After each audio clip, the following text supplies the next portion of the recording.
El hielo de una traición silenciosa. El aire en un tribunal es un tipo especial de frío.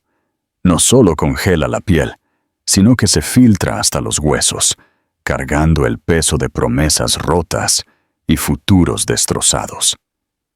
Para Sofía Valdés, con 8 meses de embarazo y completamente sola, ese frío era una cosa física, un bloque de hielo presionando contra su pecho. Al otro lado del pasillo, su esposo, Nicolás, un hombre que una vez le prometió el mundo, estaba sentado con el brazo casualmente sobre el hombro de su amante. Y la amante, Elisa, se estaba riendo. No era una risa nerviosa, era un sonido brillante y cruel que resonaba en la cavernosa sala, un sonido que decía: «He ganado». Pero las pesadas puertas de roble del tribunal estaban a punto de abrirse, y una mujer con un traje gris de acero entraría, cambiando el sonido de esa risa por un grito ahogado de incredulidad. El teléfono que desveló la verdad. El final del matrimonio de Sofía y Nicolás no llegó con un estallido, sino con el zumbido tranquilo e insistente de un segundo teléfono.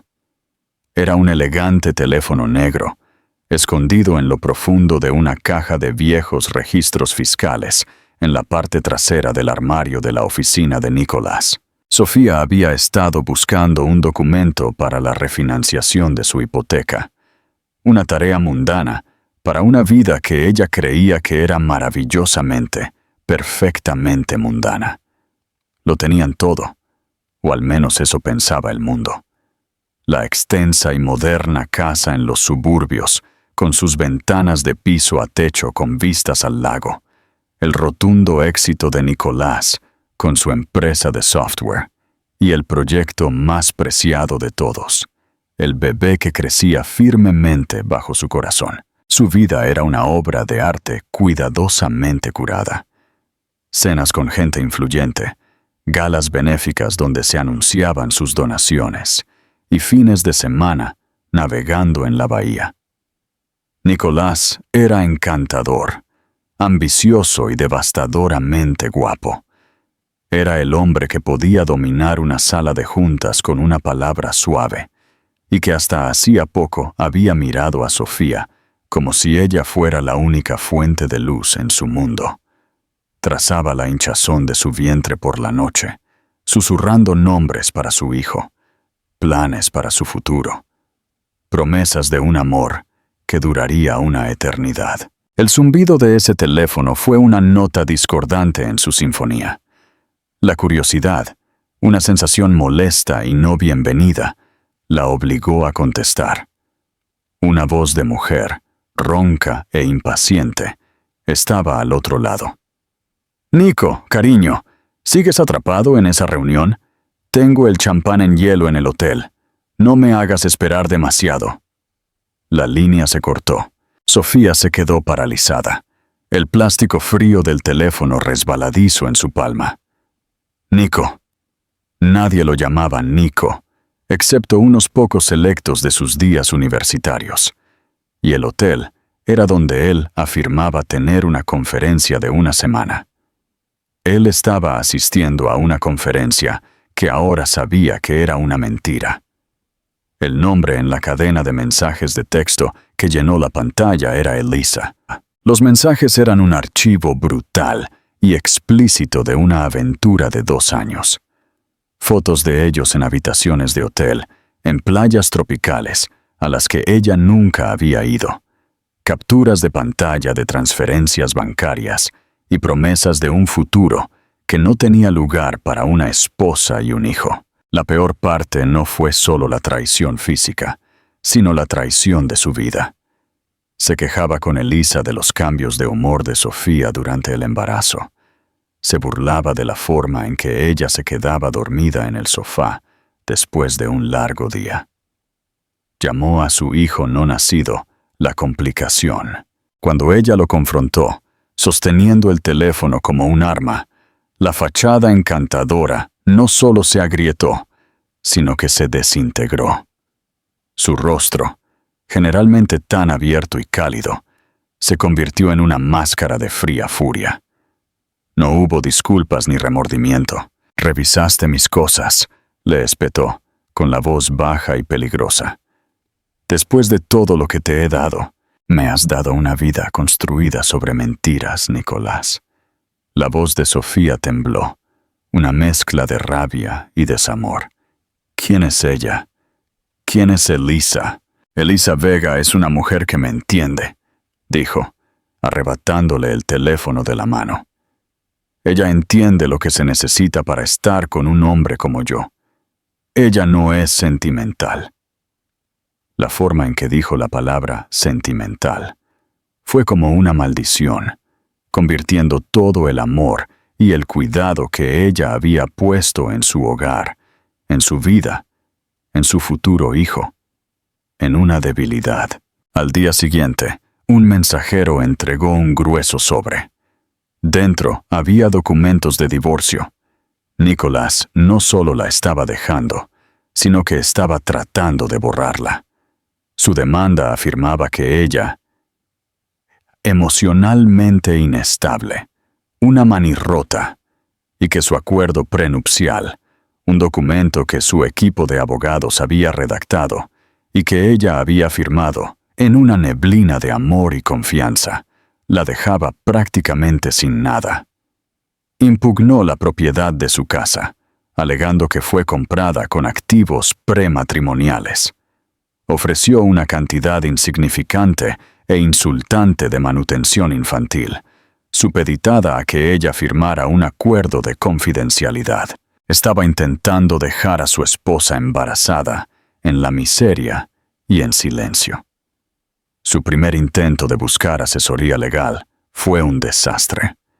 Un abogado apurado y con exceso de trabajo, el señor Pérez, revisó sus papeles, su rostro sombrío. «El señor Reed está siendo representado por los abogados de la firma Valdés, Soto y Rivas», dijo, suspirando. «Son tiburones. El acuerdo prenupcial es inamovible. Ha escondido la mayoría de sus nuevos activos en una serie de sociedades anónimas. Honestamente, señora Valdés, su mejor opción es aceptar el acuerdo. Luchar contra esto la agotará y probablemente terminará con menos». La desesperación era un peso físico que la oprimía, haciéndole difícil respirar. Tenía 8 meses de embarazo. Se enfrentaba a la ruina financiera. Y el hombre que amaba era un monstruo. Se sentaba en la habitación del bebé a medio terminar, meciéndose en la silla que habían elegido juntos, y lloraba hasta que no le quedaban más lágrimas. El mundo se había encogido a las 4 paredes de esa habitación, una prisión azul pastel de sus propios sueños rotos. Estaba perdida, y Nicolás, junto con su amante risueña, estaba a punto de pasar por encima de ella. Si fueras Sofía, ¿qué harías en este punto? ¿Te rendirías y aceptarías el acuerdo o seguirías buscando ayuda a pesar de las dificultades? Comenta abajo con tu respuesta. La cruzada de una mujer desesperada. Los días previos a la audiencia preliminar fueron un borrón de noches sin dormir y días llenos de ansiedad. Sofía se sentía como un fantasma en su propia casa. El aroma de la colonia de Nicolás persistía en el armario, un cruel recordatorio del hombre que creyó conocer. Cada objeto, desde la cafetera que él le había regalado hasta las pinturas en la pared que habían elegido en una galería de París, estaba contaminado.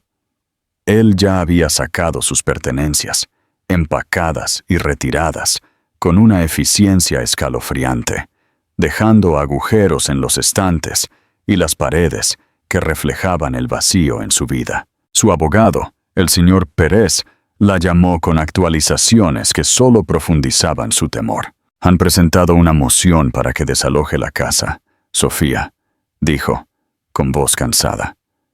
«Alegan que es un activo principal de la empresa, catalogado como una residencia ejecutiva. Es una exageración, pero con su poder legal, podrían conseguirlo». Pero nuestro hijo, susurró Sofía, con una mano protectora sobre su estómago. Esta es su casa.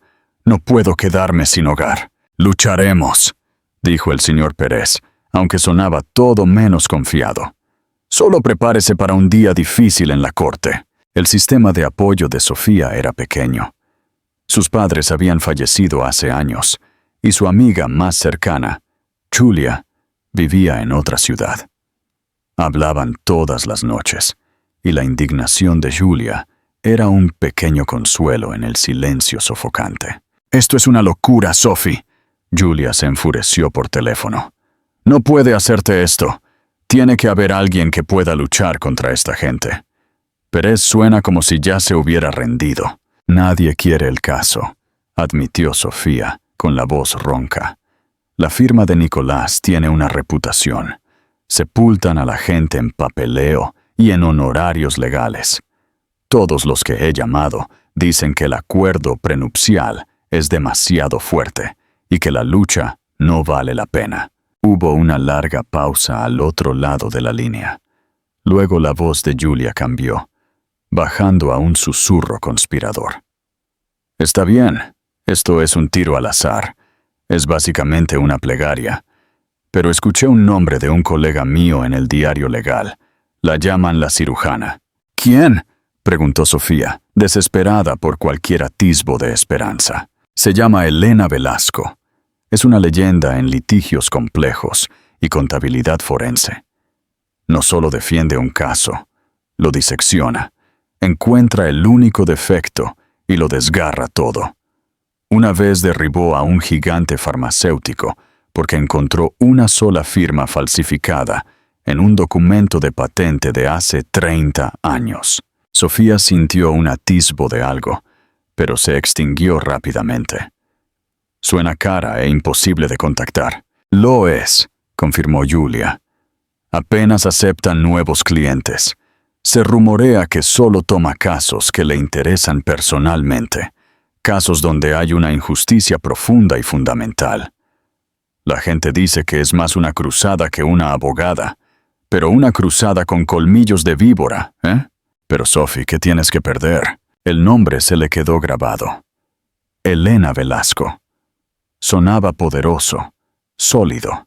Esa noche, impulsada por una oleada desesperada de adrenalina, Sofía se quedó despierta hasta las 3 de la mañana.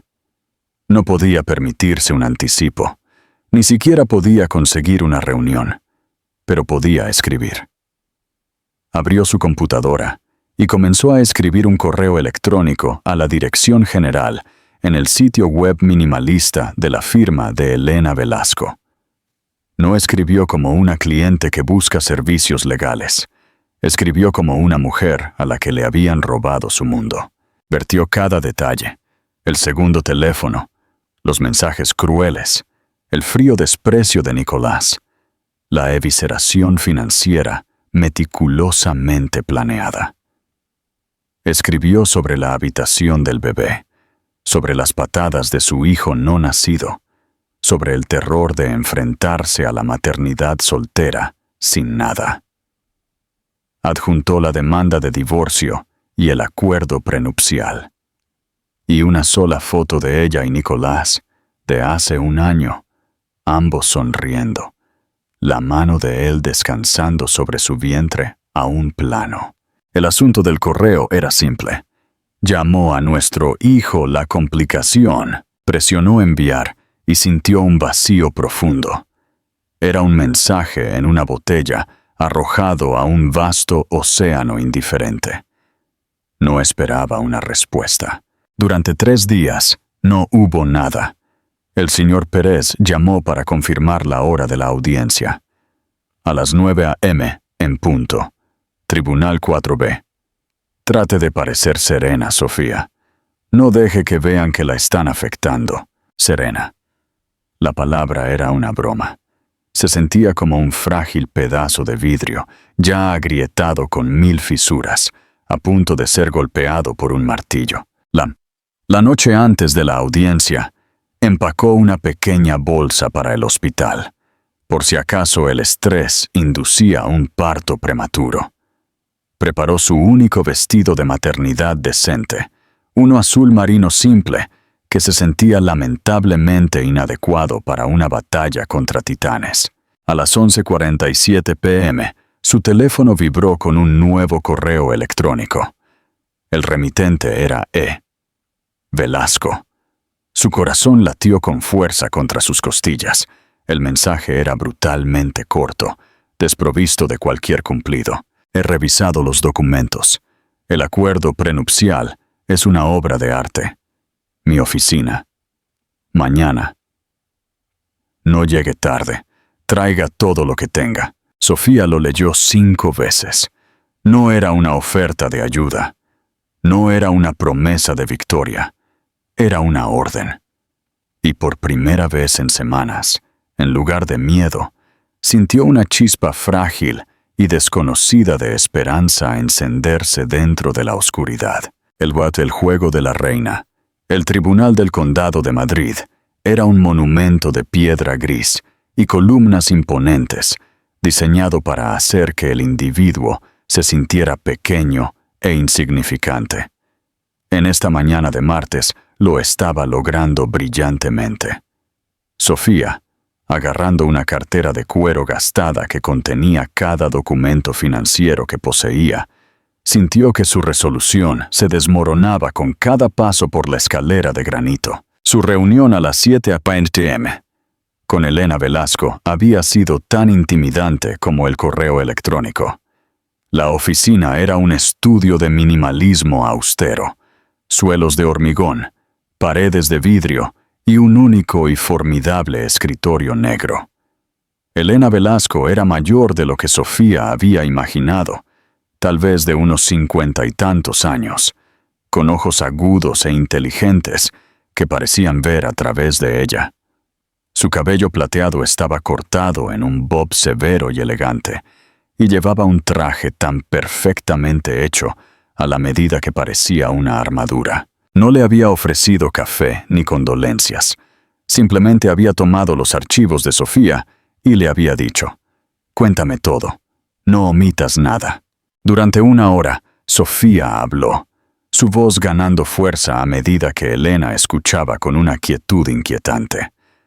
La abogada no tomó notas, solo la observó, su mirada intensa, como si estuviera grabando cada palabra, cada vacilación, en su memoria. Cuando Sofía terminó, Elena se puso de pie.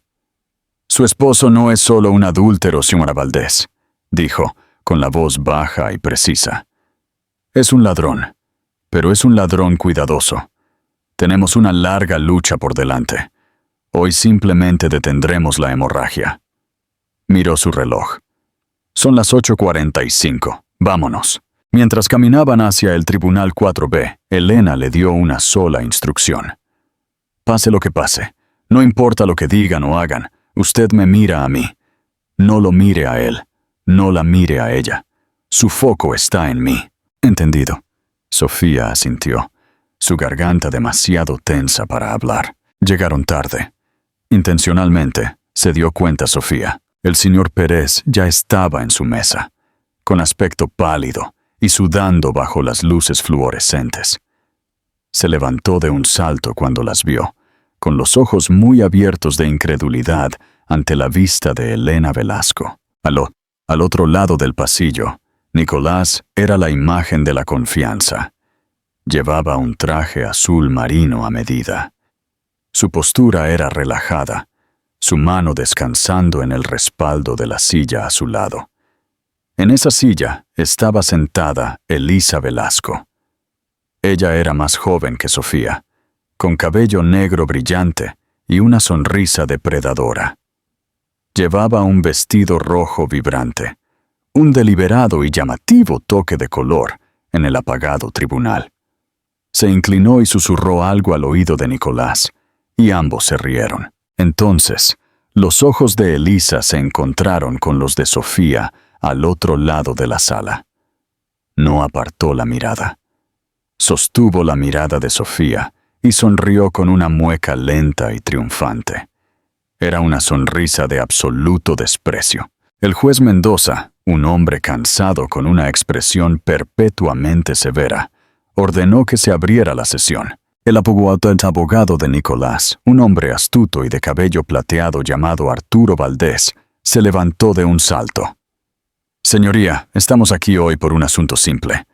Mi cliente, el señor Nicholas Reed, ha presentado una demanda de divorcio. También hemos presentado una moción para el uso y posesión exclusivos y temporales del hogar conyugal, que de hecho es un activo de la empresa de mi cliente.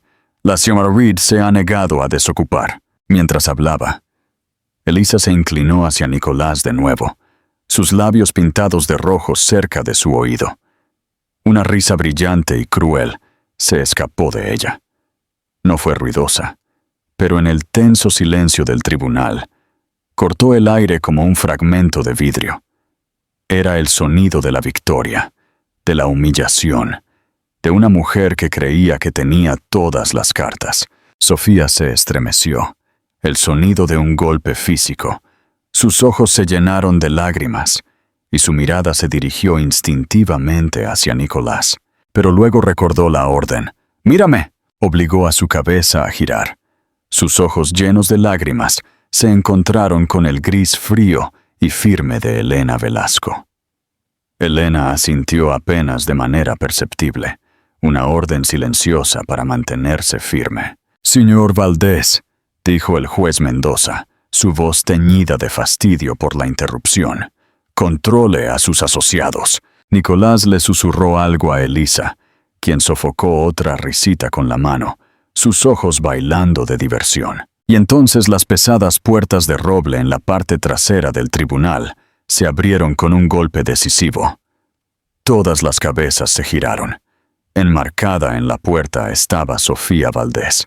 El tribunal contuvo la respiración. Sofía, a quien todos pensaron que era la mujer que lloraba sentada junto al abogado sin nombre, estaba entrando.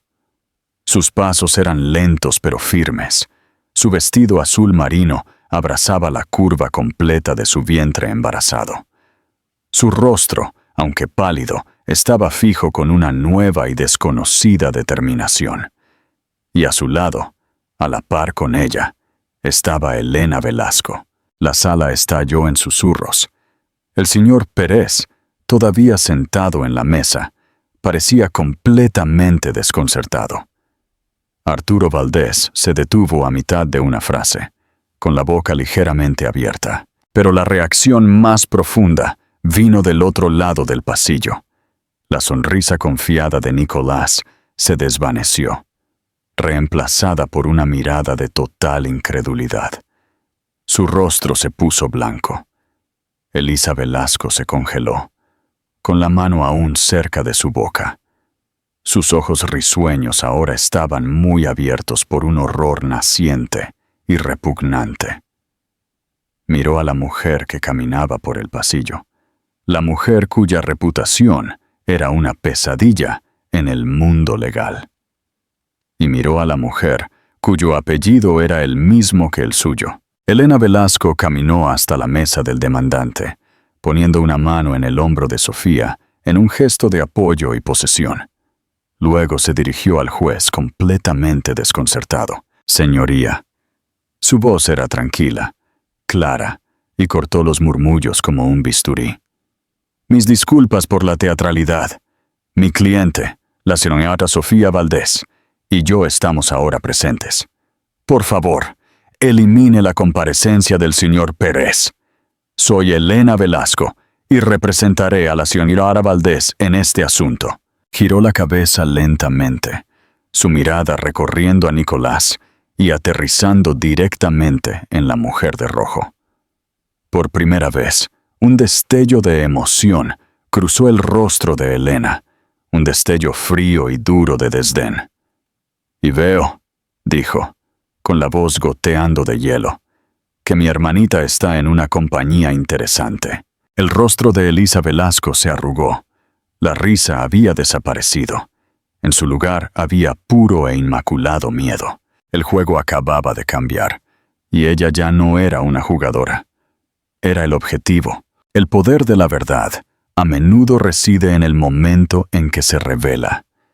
En este caso, La verdad no solo es personal, sino también un arma. Si fueras Elisa, ¿cómo reaccionarías ante la revelación de tu hermana? ¿Intentarías negociar o huirías? La caída del rey. El silencio en el tribunal del juez Mendoza fue absoluto. Era como si las palabras de Elena Velasco hubieran succionado todo el aire de la sala. Arturo Valdés, el costoso abogado de Nicolás, parecía haber sido alcanzado por un rayo. Abrió la boca, luego la cerró de nuevo. Su habitual confianza locuaz lo había abandonado por completo. El rostro de Nicolás era una máscara de un blanco tiza. Sus ojos se movían de la imperiosa mujer de pie ante el estrado al rostro aterrorizado de su amante. Elisa parecía físicamente enferma. El vibrante rojo de su vestido ahora parecía chillón y desesperado.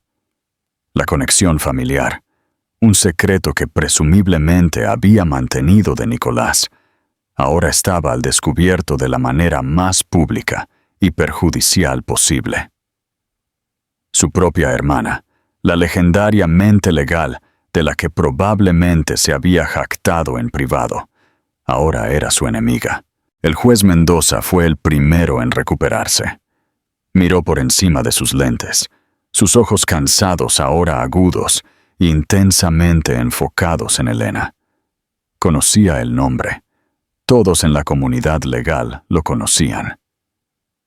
«Señora Velasco», dijo, su tono cambiando de la impaciencia aburrida al respeto a regañadientes. «Bienvenida. Este es un desarrollo inesperado».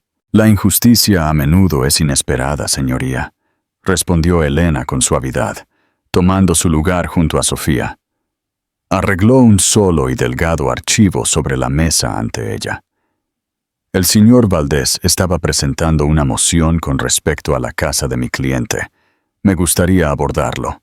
«Por supuesto», dijo el juez, inclinándose hacia adelante. «La afirmación de que la propiedad en la calle Lago Azul es un activo de Viridian Dynamics es una fascinante pieza de ficción», comenzó Elena, con la voz uniforme y metódica. «De hecho, es propiedad de una sociedad anónima, pero una sociedad anónima registrada no a nombre de la empresa, sino de una empresa matriz, Propiedades NR, que, por supuesto, es propiedad exclusiva del señor Reed, una maniobra estándar para proteger los activos personales. Sin embargo, hizo una pausa, dejando que el silencio se mantuviera.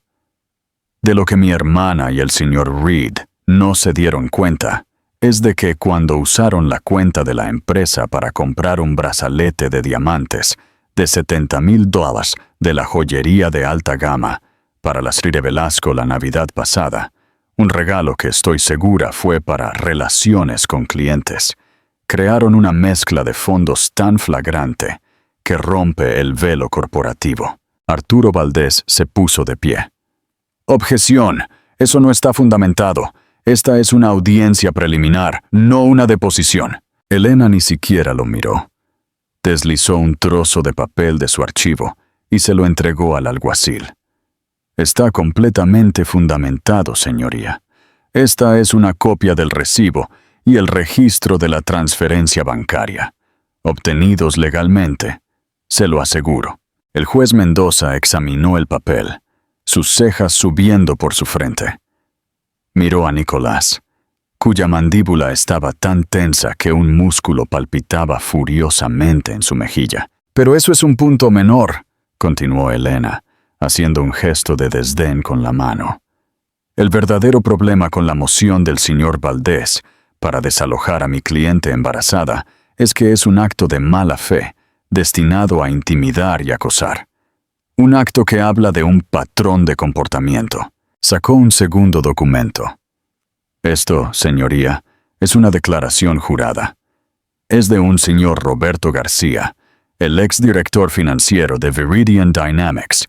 Fue despedido hace 2 meses». Nicolás se estremeció.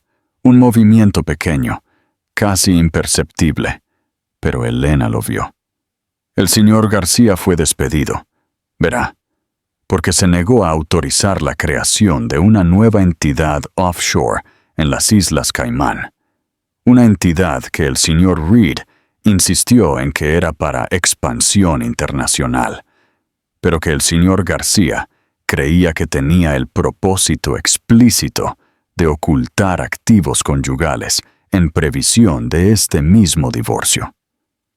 Curiosamente, la persona que insistió en la terminación del señor García y lo escoltó personalmente fuera del edificio fue la asistente ejecutiva del señor Reed, la señorita Elisa Velasco. El segundo golpe fue más fuerte que el primero. Conectó la aventura directamente con la malversación corporativa y una conspiración para cometer fraude contra Sofía.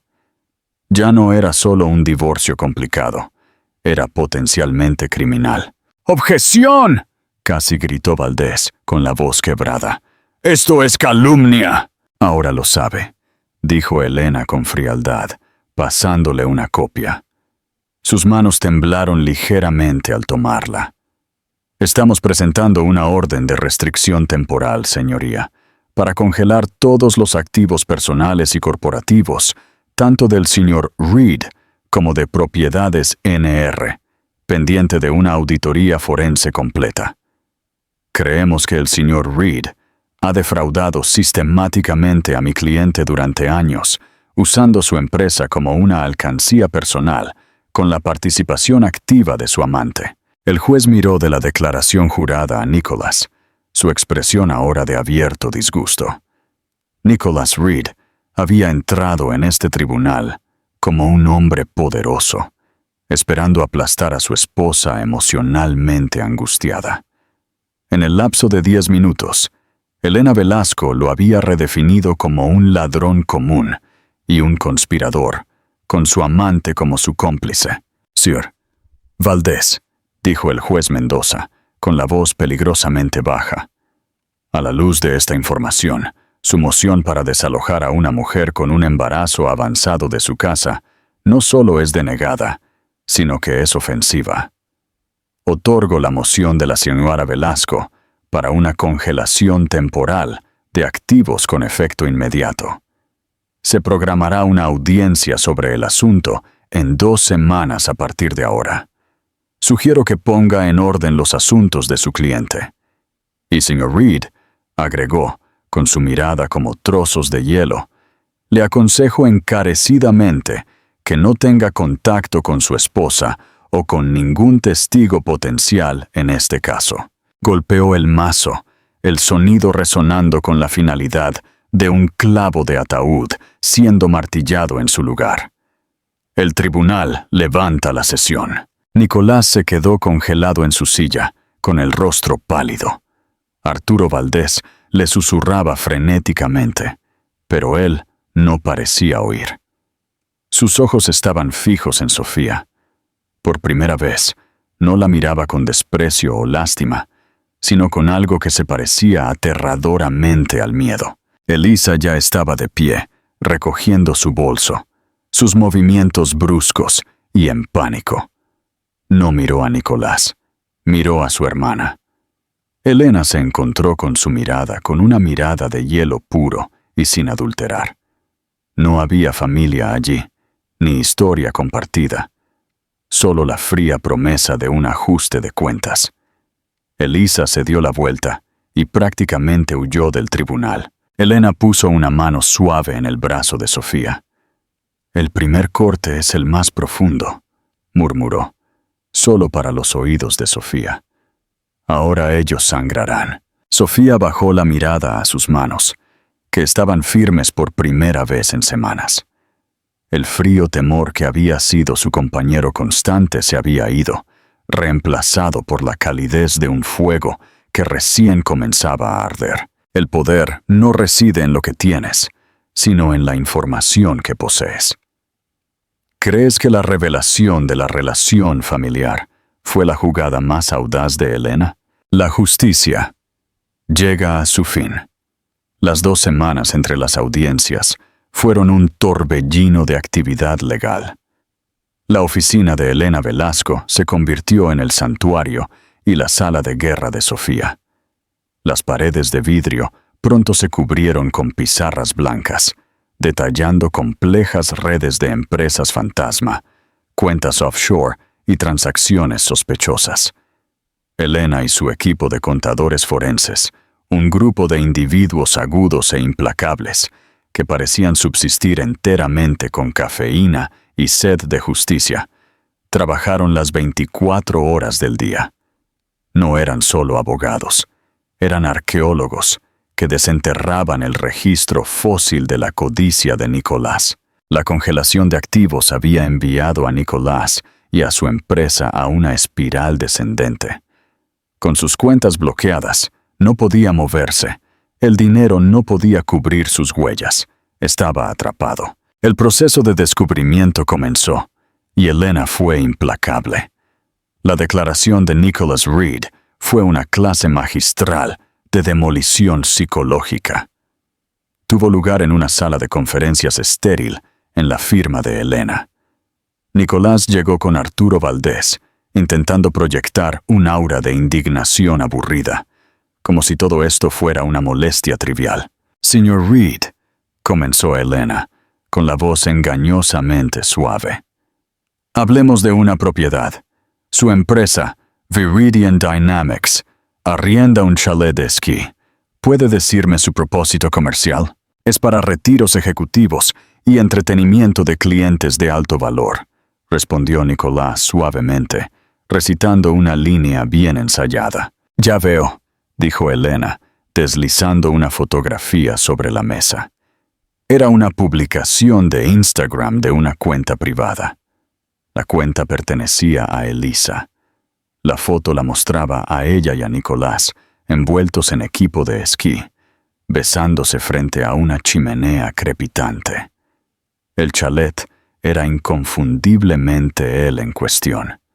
La leyenda decía: «Mi rey me invita a una escapada privada. Mejor vida. Amor».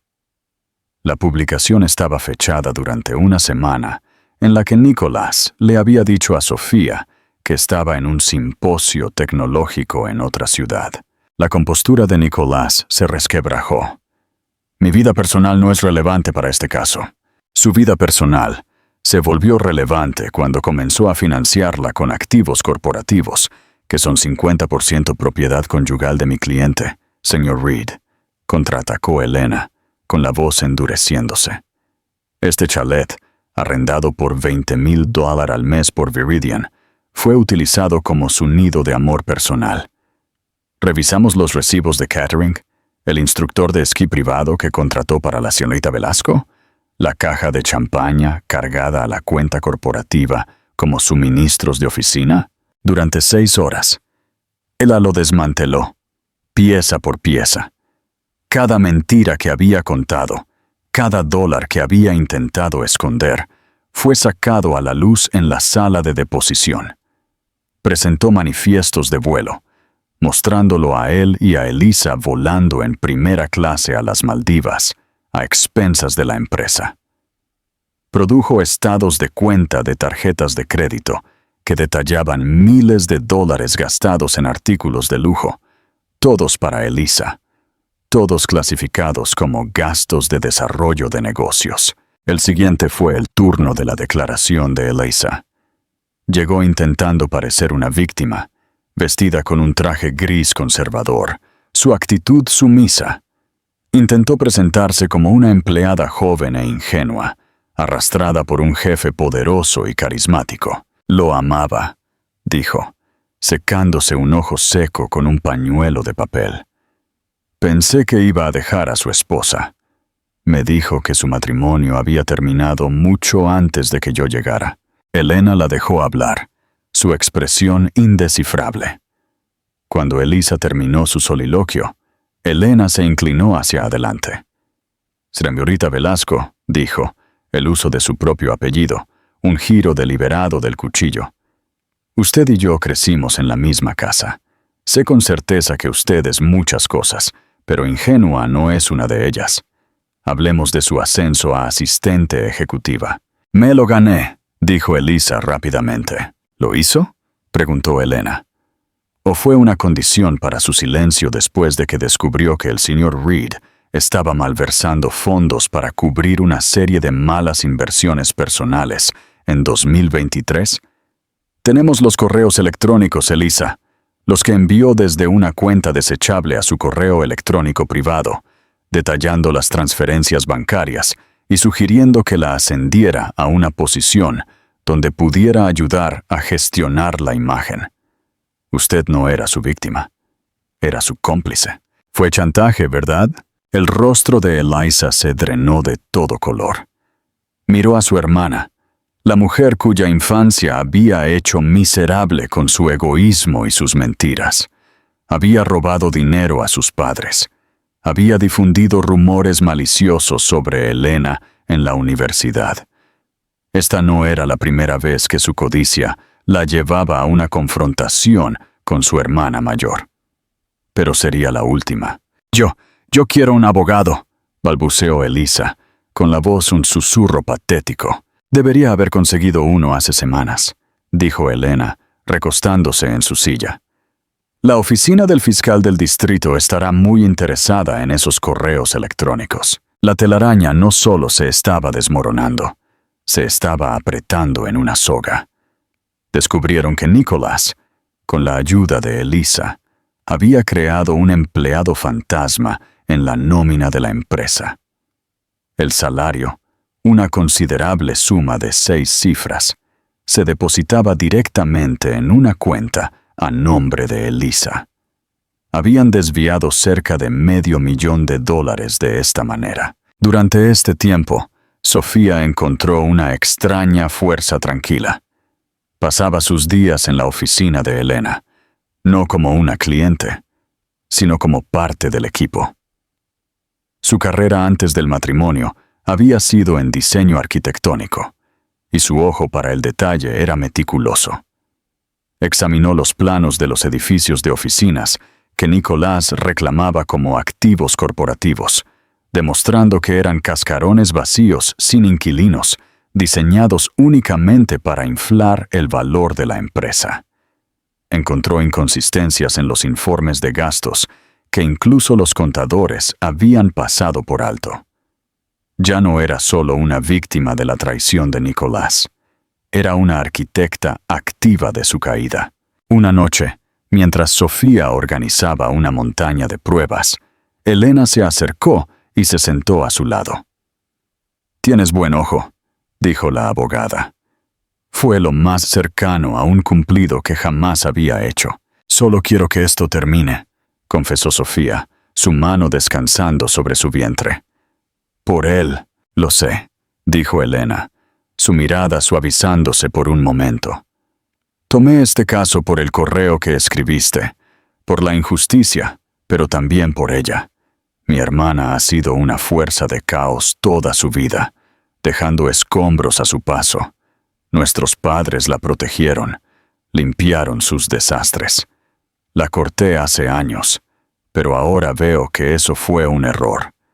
Simplemente le permití encontrar un desastre más grande que causar. Esta vez, los escombros se detienen con ella. Tú y tu hijo merecen un borrón y cuenta nueva». Fue un vistazo detrás de la armadura, un momento compartido de comprensión entre dos mujeres unidas por las acciones destructivas de otros. La batalla estaba lejos de terminar, pero por primera vez, Sofía supo con absoluta certeza que iban a ganar. El viaje de Sofía, desde la humillación en el tribunal hasta la cabeza de un imperio, es una saga impresionante de justicia kármica. La crueldad de un esposo provocó su propia caída, pero el último acto de amor de un padre proporcionó el jaque mate definitivo. Ella no solo ganó su libertad, heredó una fortuna y demostró que el verdadero poder proviene del carácter, no solo de un nombre. Si te conmovió el increíble triunfo de Sofía, dale me gusta para mostrar tu apoyo. Comparte esta historia de empoderamiento con un amigo Y no olvides suscribirte para no perderte otro video donde finalmente se hace justicia.